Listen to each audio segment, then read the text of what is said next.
So alongside Bellator 294, we do have Bellator 295, which is taking place on Saturday in Hawaii, headlined by Ralphie Stots versus Patchy Mix, fighting for the bout, or the tournament bout, I guess you could say, and it's going to be a pretty good card. This is a better card than Bellator 294 in my opinion, and I look forward to it. I'm going to break it down here in this video. I'm still laptop awesome, but I won't be laptop awesome tomorrow, so I don't know if I'm going to record any more videos on my laptop now. I might just record my next video when I get home sometime tomorrow, so my UFC final predictions will be like really late, but hey, it is what it is, I guess. But yeah, let's just get into my Bellator 295 predictions with the still laptop Artem, the mythical predictor, laptop camera, laptop inbuilt microphone, so hopefully you guys don't mind it too much, and I'll see you in the picks.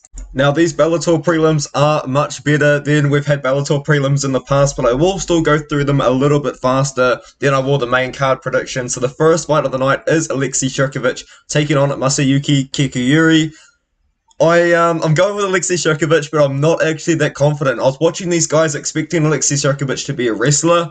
He's not. He's a striker. He went for one takedown in a fight that lasted 2 rounds against Renato Gomes, and it was a very weak attempt. And Renato Gomes was cracking him with some good shots, and he still didn't go for takedowns anyways. And also, I mean, the fight didn't last very long, but he just kind of knocked out Wozniak earlier on as well in his career. He's not fighting the best guys, but once again, he's not really taking them down. He's just knocking them out on the feet. And that's going to help Masayuki Yuri in this matchup. Masayuki Yuri is kind of like a pure striker, but he kind of is a bit more of a boxer. He's got power in that right hand, man. I've seen this guy knock out people with one shot. He's not really fighting the best competition in the world, but man, like when he knocks people out, he knocks people out, and it's quite brutal. I'm going with Djokovic here because I do like his more well-rounded skill set on the feet.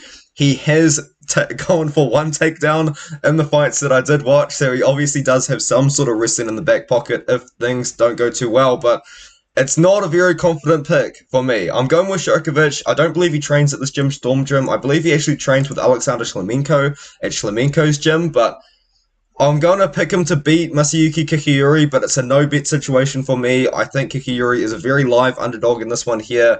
I don't mind his striking, but I just like Alexi a little bit more. A lot of people are picking Alexi in the matchup as well, which does make sense. He is a somewhat big favorite, minus 180, but I think he gets it done over Yuri, probably by knockout. I don't think that fight's going the distance.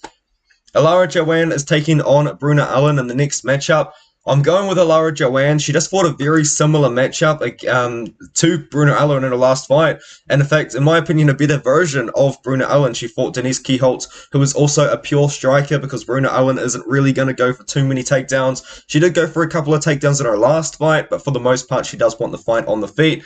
Denise Kiholtz is also a very good striker. She has power to knock girls out as well. She does have a kickboxing background, and Joanne was somewhat competitive on the feet, but where she got it done was in the wrestling and grappling. There is an argument the fight goes either way. It just depends if you want to score the grappling over the striking that Kiholtz was doing. She also did beat Alejandra Lara as well. Bruno Elon is a pure striker with very good takedown defense. I believe she defended 6 or 7 takedowns against Desiree Yanez in that fight there. But aside from that, we just saw her lose to Alema Lee McFarlane, who snapped her losing streak there. And Bruno Elon, I think she is a worse striker than Denise Kiholtz. And I think Joanne can have success on the feet, and she could also have success in the wrestling, which is what I think she is going to do. I think she is going to go for the wrestling and look to grapple with Elon. So I'm going to go with Joanne by decision, using that wrestling and using that grappling as well. We move on to the third fight of the night. It is Davion Franklin taking on Kasim Araz. Kasim Araz has got a very interesting spot on his record, and I spent way too long trying to find it. This one here. So he was fighting this guy called Mindegos Gurv 3 years ago, and you can see he got disqualification for a chest bite. And when I saw that, I was like, man, like I really want to see like what happened. So pretty much what happened was at the very end of the fight, Mindegos Gurv had him in an arm triangle. So Kasim Araz was on bottom, kind of about to get choked out by the arm triangle. It didn't look too in, but what happened was all of a sudden he just let go. His opponent just let go and started complaining about his chest, and it turns out Kasim Araz had bitten him. while he was in the arm triangle. So I don't know if you guys really wanted to know that fact, but I thought it was very interesting to bring up. What Kasim Araz does do, though, is he is a wrestler and he does have pretty good grappling ability. He's got a couple of submissions in his career. He's got a couple of ground and pound wins in his career. He's going to want to take this fight to the ground because Davion Franklin is going to be very powerful on the feet. He did knock out Everett Cummings, who was 15-0, but it was probably one of the most padded 15-0 records you've probably ever seen. He's actually knocked out a lot of pretty good guys, especially considering the fact that he's not very experienced. Like, he was 1-0 fighting a 6-4 opponent, 2-0 fighting a 12-9 opponent. I think it was like 3-0 when he fought Everett Cummings. He did lose to Marcelo Golm, who did just lose to in the main event. I forgot his opponent's name, but yeah, Marcelo Golm submitted him at the very end of the third round. Franklin just wasn't really able to land that knockout blow, but I think he will land the knockout blow over Kasim Araz. Do I think Davion Franklin should be minus 400, minus 500? You can get him? Not really, but I do think he is going to be able to knock out Kasim Araz. Kasim Araz isn't the biggest guy at heavyweight. I mean, he's 5'9". Apparently, he only weighs 8.8 pounds. I've got Davion Franklin by KO. I think he gets it done probably in the first round, but Kasim Araz could be dangerous if he can get his wrestling going, but I think Franklin does KO him in the first. So I've got Franklin by KO in the first round.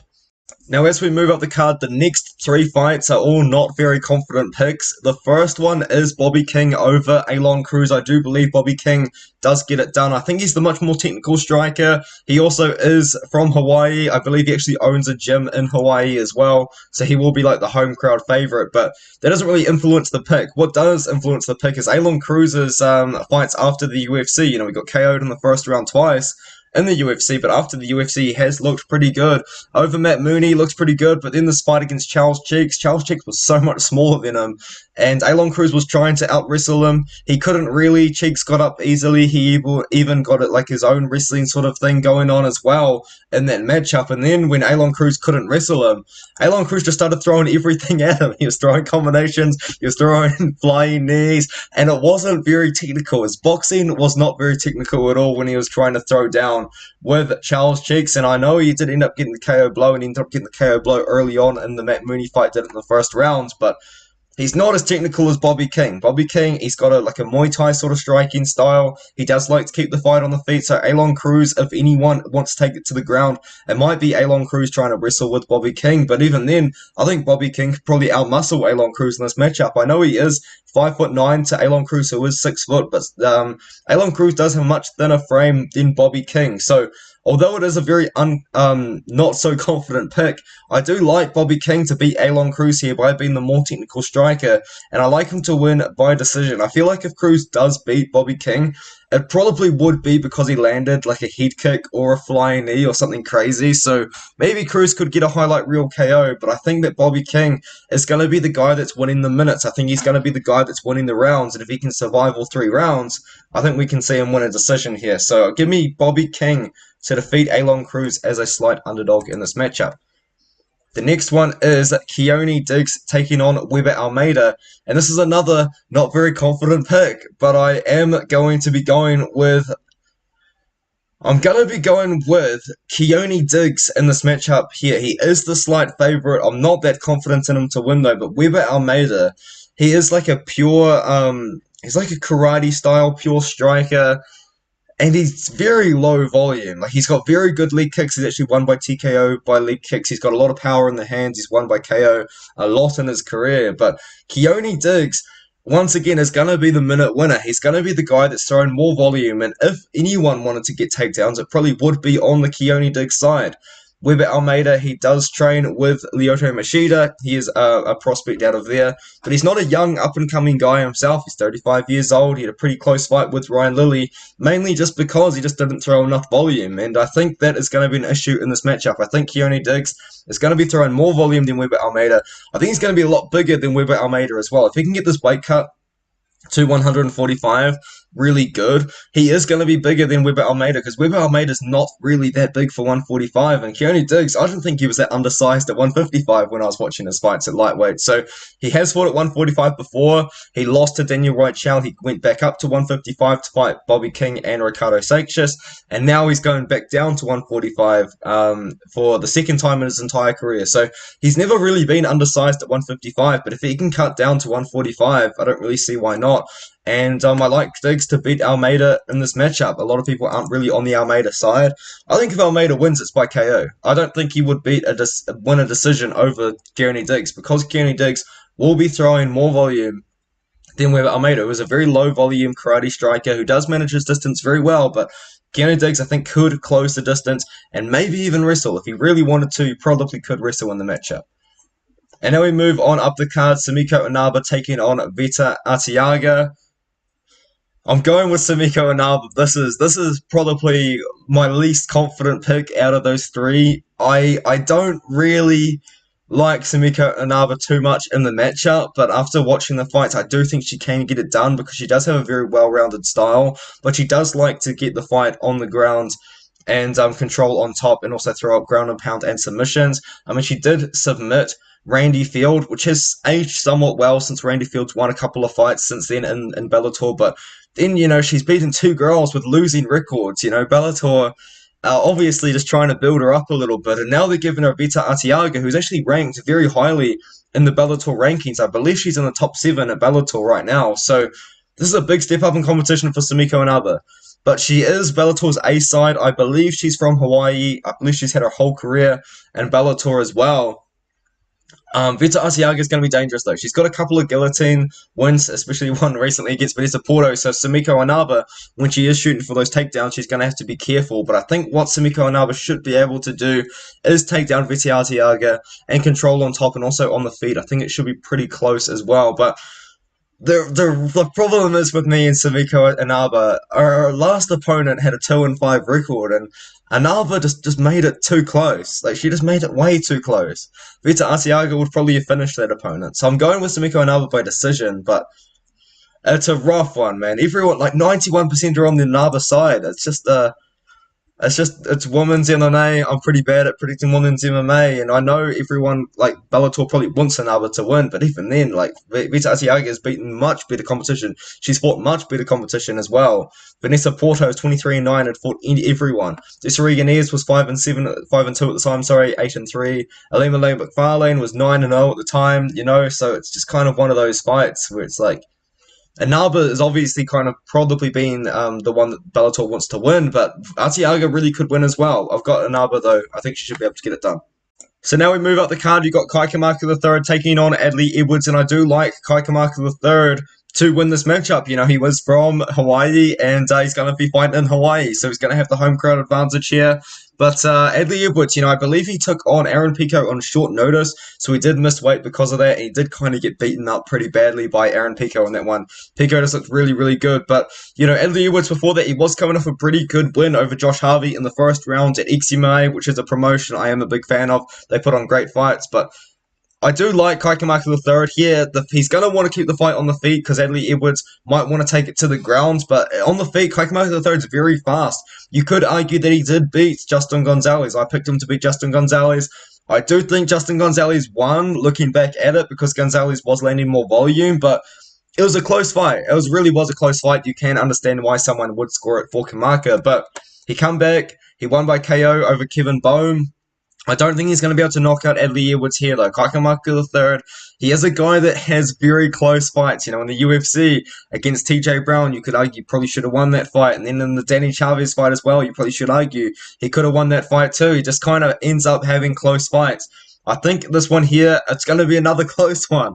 But I think Kaikumaka III is the better striker. If he can keep it on the feet, he should be able to have a lot of success. He did defend a couple of takedowns against Justin Gonzalez, who isn't really the best wrestler in the world. But it is kind of a good fight to see that he can defend takedowns against guys in Bellator. I think he should be able to defend Adley Edwards' takedowns if he goes for any, which he probably will, and keep the fight on the feet where he is the better striker. He's very fast on the feet as well. He's only 28 years old, so he's still going to be up and coming and improving, whereas Adley Lee Edwards. He's almost 34, and now he's finally made it to the big show where Kaikumaka III has been fighting in big promotions for quite a while now because he was in the UFC quite a few years ago. So I'm going to go with Kaikumaka III to win the decision. He is the slight favourite here, minus 195. I do think he gets it done. We move on up the card to Mads Brownell taking on Justin Gonzalez. So Justin Gonzalez and Kaikumaka III obviously have fought each other before, but Justin Gonzalez is now stepping up in a big way, honestly, stepping up to Mads Brownell, who is a very good fighter. He didn't look that great against Pedro Carvalho. I picked Pedro Carvalho to win that fight.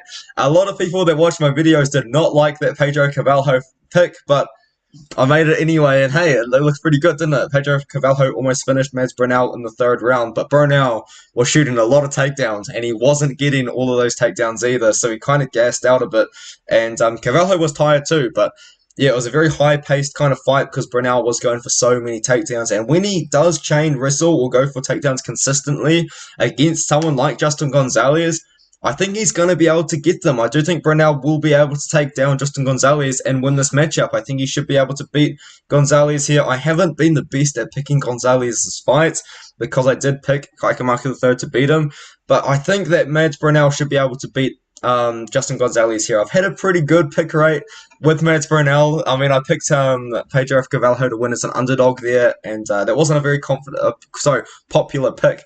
But I think Brownell takes down Gonzalez here. I think he should be able to beat Justin Gonzalez. I think Gonzalez is going to want to keep it on the feet. I think if it is on the feet, he probably will be the better striker.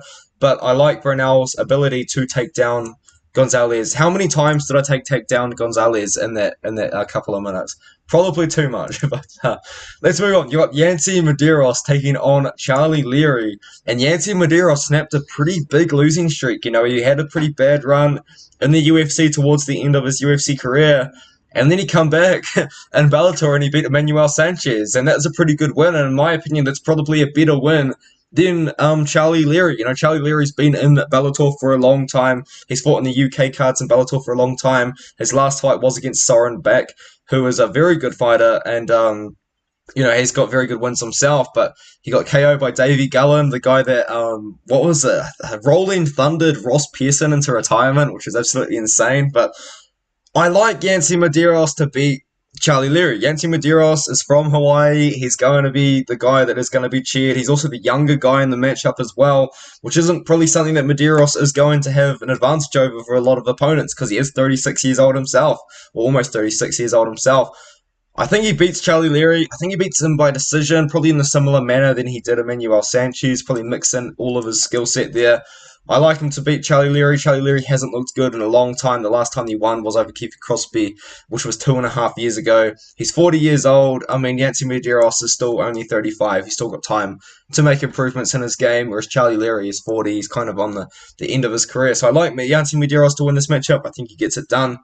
So now we've got Ray Borg taking on Kyoji Haraguchi, and I am pretty confident in Kyoji Haraguchi to win this matchup here. Ray Borg, you know, he was in the UFC, he fought for a title in the UFC against Demetrius Johnson, and yeah, he did get cut off one loss to Ricky Simone, but it probably was because he was pulling out of a lot of fights, and I think eventually it just was a little bit too difficult for the UFC to kind of match him up, and like, you know, he's just a little bit unreliable. But Eagle FC ended up picking him up after a win over UAE Warriors. He beat Cody Gibson, former UFC fighter, and Ricky Bandejas, former Bellator fighter.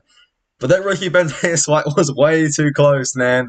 Ricky Bandejas was actually cut from Bellator because he was he'd lost a couple of fights, and he had a very close fight with Ray Borg. You could argue that Ricky Bandejas won that fight, and Kyoji Haraguchi's coming off that win over Hiromasa Ojikubo, which was a weird fight because I believe it was actually their third time fighting, and Kyoji Haraguchi was 2-0 in that trilogy. It was a weird matchup that the Rise and Bellator card did make, but obviously Kyoji Haraguchi did manage to get it done there. He's got the win on his record. He did fight in Ryzen as well prior, but because Ryzen and Bellator do have a pretty good relationship, he lost to Patchy Mitch, who's going to be now in the title fight against Ralphie and Stots. He lost to Sochi Pettis in a fight that he is winning for the title as well.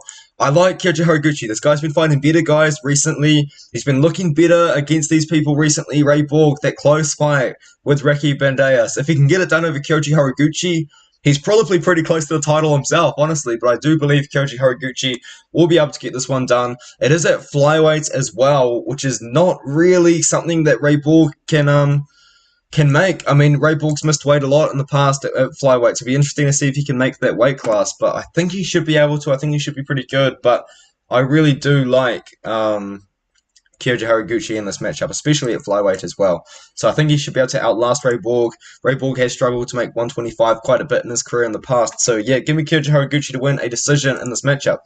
We move on. Aaron Pico taking on James Gonzalez. And James Gonzalez, man, I still regret not doing this.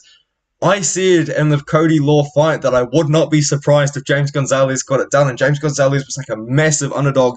It would have been the biggest underdog pick ever on my channel, but unfortunately I didn't pick James Gonzalez to beat Cody Law, but the reason was because Cody Law at that time had not fought anyone that good, and James Gonzalez, you look at his career, he's actually fought and lost to some really good competition on the regional scene, and now that he's in Bellator, he's on a 2-fight win streak because he looked great against Cody Law. He beat him by decision, and then he won on PFL as well. Now he's taking on Aaron Pico. Aaron Pico is that guy that Bellator pushed way too hard, in my opinion. I think Aaron Pico, if Bellator played their cards right, Aaron Pico would be 14-0. Because if you look at Aaron Pico's career, he's got this crazy kickboxing background, he's got this crazy pancrase background, he's got this crazy wrestling background. Look at all these things that he's got going on here. So much boxing experience as well at a young age, like multiple time champion in boxing and just other things like that. It's crazy. Like, he was meant to be like their big prospect, and then he made his debut, his pro debut against an 8-2 opponent, you know, and then he was 4-1, and they gave him a 16-3 opponent. Then he's 4-2, and they gave him Adam Borix, who's 12-0 at the time. They just rushed him way too quickly, man, and that is why I think Bellator really fumbled the bag with Aaron Pico's career. And I say that every time I break down one of his fights, because if they played it smart and they just built him up like any other prospect, he would be 14-0. But he is that good. I think Aaron Pico beats James Gonzalez, and I think he finishes James Gonzalez as well. Aaron Pico's a great striker. He's so aggressive as well. Like, he doesn't really like waste time. he's all in and everything. You know, he can wrestle, he can strike. I believe he is a future champion. He's only 27 years old, but I keep bringing it up, man. Bellator really fumbled his career, but hey, this is a step down in competition for him as well. You know, he just lost to Jeremy Kennedy because he dislocated his shoulder. Hopefully, he's kind of recovered since then. He just beat Adley Edwards, Justin Gonzalez. I think we're going to see him beat James Gonzalez in this matchup here. I think he finishes James Gonzalez as well by knockout. I don't know about the first round knockout, probably more like a first, second, or third round. I don't think he wins by knockout. I think he gets it done. I think he beats James Gonzalez. I think he knocks him out on the feet using his boxing. Maybe he could use his wrestling as well if he wanted to. Should be a good fight, though. It really should be. And now we move on up the card to Ilima-Lei Macfarlane taking on Kana Watanabe in the co-main event. Ilima-Lei Macfarlane was born in Hawaii. This is going to be her home fight, and she's taking on Kana Watanabe, who's fighting out of Japan, and I'm going to go with Kana Watanabe, and the only real reason for that is because Ilima-Lei Macfarlane has not looked very good recently at all. I don't really know what happened. She lost her bout to Juliana Velasquez, and then ever since then, she just kind of fallen off a cliff a little bit. You know, she come back about a year and a bit later, lost to Justine Kish, who's lost to Deanna Bennett twice recently. And then she fought Bruno Allen, and Bruno Allen's lower down on this card, but Bruno Allen, as I said, is pretty one-dimensional as a striker, and she missed weight in that fight by 3 pounds. You know, Bruno Allen made weight at 125, and Ilima-Lei Macfarlane weighed in at 129. I don't know what's going on with Ilima-Lei Macfarlane at the moment. I don't know if she was injured during those fights. I don't know if she's kind of just stopped training. I genuinely don't really understand what's happening, but Kana Watanabe, she would be undefeated if she didn't run into Liz Carmouche, and Liz Carmouche definitely ran into her. She TKO'd her in 35 seconds. You know, she just got caught really early, and Carmouche just swarmed on her and beat her up. Kana Watanabe, though, she's very well-rounded. She is a finisher as well. She's got a lot of KOs and submissions on her record. And I think she probably could work in that game against Ilima-Lei Macfarlane and maybe be the first person to finish Ilima-Lei Macfarlane in this matchup as well. And I wouldn't even be that surprised at this point, honestly. I wouldn't be too surprised if Kana Watanabe takes down Ilima-Lei Macfarlane and gets a submission, or even just beats her up on the feet. I just don't know how to feel about Leary McFarlane. So this isn't the most confident pick in the world, although I am really down on McFarlane here. It's just I'm really just on Watanabe because McFarlane's looked really bad recently. Honestly, that's all I can say. And I know it's a very negative breakdown, but it just kind of is the truth. And Leary McFarlane just has not looked that good as of recent. But hey, she's fighting in Hawaii. Maybe that's going to give her extra motivation to take on Watanabe. But I'm still going to go with a very slight favorite in Kana Watanabe. And if Kana Watanabe wins this fight, she probably would be next to fight Liz Carmouche, who is literally fighting the day before this matchup happens. And now we move on to the main event. I'm going with Patchy Mix, and I've picked against Patchy Mix so many times, and he's proven me wrong so many times. I've picked Raufeon Stots throughout his whole run, and he's made me look pretty smart. But Patchy Mix has made me look like an idiot every single time. And every single time Patchy Mix fights, I always think, man, this guy is big for 135, because Patchy Mix is massive for 135 pounds. It's crazy. He submitted Magomedov in a fight which he looked incredible in a fight which I picked Magomedov. He also beat Kyoji Haraguchi in a fight which I'm pretty confident I picked Kyoji Haraguchi as well. I mean, he beat James Gallagher, but I don't think I broke down those two fights. But Patchy Mix has made rapid improvements in his career. The Patchy Mix that fought the last two fights is so much different to the Patchy Mix that fought earlier. He's becoming so much better as a fighter. He's fighting out of Jackson Wink as well, as you can see there. Raufeon Stots is a pure wrestler, pretty much, and he is very good at wrestling, and that one loss was the spinning back fist KO to Merab. And if he beat Merab, he probably would be signed to the UFC, because that was on a Dana White's looking for a fight. But you know, he's on a win streak. He just beat Danny Sabatello. They obviously had a bit of a heated build-up in that fight. It was a weird split decision. I mean, it was mostly a wrestling fight. It wasn't very exciting. He did KO one at Chileta, which is good, but the way that Raufeon Stots likes to fight is he likes to wrestle and hold you down. Patchy Mix I don't think is going to let that happen. I do believe Stots is the better wrestler in this matchup, but Patchy Mix, I just said it before, but he is so big for 135 pounds, and he's not that bad of a wrestler himself, and he's also a very good grappler in this in Bellator as well. So I wouldn't be too surprised if we see Patchy Mix manage to get a submission at some point, and that actually is my prediction. I am predicting Patchy Mix to win this fight by submission. I think there's going to be a lot of grappling in this matchup. I think Patchy Mix on the feet is going to be dangerous because he's massive for 135 pounds. He's huge for 135 pounds, and I think he beats Raufeon Stots. I think he beats up Raufeon Stots, and I think he ends up getting a submission at some point in the fight. I think maybe Raufeon Stots shoots a takedown. Patchy Mix gets another guillotine. You know, he's got a couple of guillotines recently. I know he guillotined Magomedov. Jesus, there's a fly. He guillotined James Gallagher as well. I like Mix in the matchup, man. He's the underdog as well. I mean, if Stots wins, it's a really good win for Raufeon Stots, but I'm going to go with Patchy Mix in this one here. He is still not even 30 years old. Raufeon Stots is 34 now. I can see Raufeon Stots taking down and controlling Patchy Mix for 5 rounds, but I just don't know if he can do it for 5 rounds. You know, I think Patchy Mix might be able to catch him on the feet. I think Patchy Mix might be able to submit him on the ground as well, even on bottom, because he is a great grappler. So it'll be interesting to see what happens in this matchup here. Definitely two of the best bantamweights in the world, regardless of a promotion as well. I think Patchy Mix and Raufeon Stots would slot into the top 15 in the UFC. So yeah, it'll be interesting to see this matchup. 19-1 versus 17-1. Like, this is a crazy fight, just records-wise as well. So it'll be interesting to see what happens. But I like Patchy Mix to win by submission as an underdog as well. I mean, the fight is lined closely, which makes sense to me, but I do think Patchy Mix is going to get it done. So yeah, give me Patchy Mix by submission. So I've got a couple of dogs on this card, and I always get a little bit nervous when I pick underdogs in Bellator, but it has worked out pretty well for me in the past, so hopefully it works out pretty well again. I am very confident in Kyoji Haraguchi, and also I am very confident in I'm trying to find him, Aaron Pico as well. But yeah, let me know what you think of the card. You know, we've got 2 Bellator cards on this weekend, Bellator 294 and Bellator 295. 294 is on Friday, 295 is going to be on Saturday. And if you've made it this far in the video, obviously do like the video and join the We Want Picks Discord as well. But there's the We Want Picks Discord. I'll link it in the description below, or Angelo will, not me. But yeah, join that. It's got a great community going on at We Want Picks. So yeah, I'll see you guys in the next one.